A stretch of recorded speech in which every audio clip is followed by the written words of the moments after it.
Hey everybody, this is Ed Flynn in Cobb County, Atlanta, Georgia. Hey, Ed. Hi. I have a win, I guess. First off, and then the question is related to the win.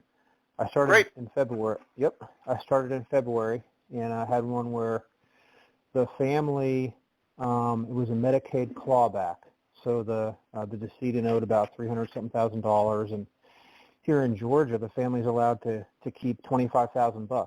So they really didn't necessarily care what they got for the property. They were going to get their 25 regardless. So basically, they got a appraisal, and that was required by the Medicaid, and then they also required that the property be listed, which I'm a realtor, so I listed it. My investor bought it for I think $78,000, which was the appraised value, and turned around and wholesaled it, and he gave me a third of his spread. So I earned about 19 grand off that one deal. So that was a nice little first win for me, 5 months in. Beautiful. Question, I want to backdoor that process, and is there a way that, I know it might be specific to the states, but have you ever heard about any lists available that show folks that have passed away and owe, Medicaid money? So I can kind of come at it through that way and say, okay, well, here's somebody that, here's one that, some other ones I can kind of compare my list and say, okay, well, I know these folks are Medicaid clawback, so they're probably, they're going to get 25 grand kind of thing. You know what I mean? Those ones will be good for investors.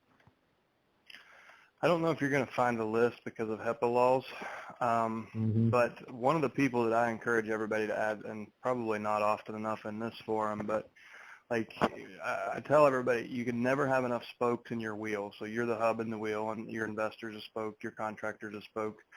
But one of those spokes should be a social worker, because those folks can help in a lot of situations when you have family members that are living in a home that the family wants out, but you don't want to create a homelessness situation. They can be helpful there. They can help you free up assets so they can be sold.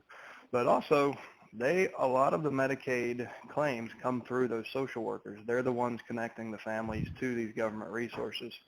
So when the family has a problem, they go to their caseworker, and I have family that does this. My sister has done this in the Medicaid space, social worker space, as well as the health insurance space.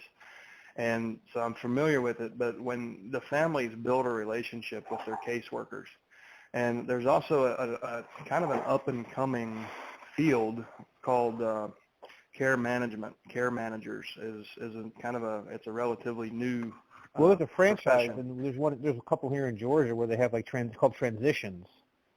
Yeah. So they're typically they're private companies that are running off of government. They're basically government funded. But the more of those people in your community, the more of those opportunities you're going to find. And I get Medicaid listings from the nursing home staff because my sister worked at the nursing home, and she thinks I'm the smartest guy in real estate ever because she's my sister. So I get come list me calls from Medicaid homes. Just, can you help this family? They need to clear this asset. So the more of those social workers and nursing home employees, care managers, the more of those people that understand your business model, the more referrals and opportunities you're going to get. But I don't think you're going to find that on a list because of privacy laws. But that's the good news. If you do the work and you build it organically, then your flag is in the sand, and you're going to be operating in a blue ocean. You'll have that business to yourself. Yeah, that's interesting. Okay. Well, yeah, thanks for that. Congratulations on the win, Ed. Thank you. All right.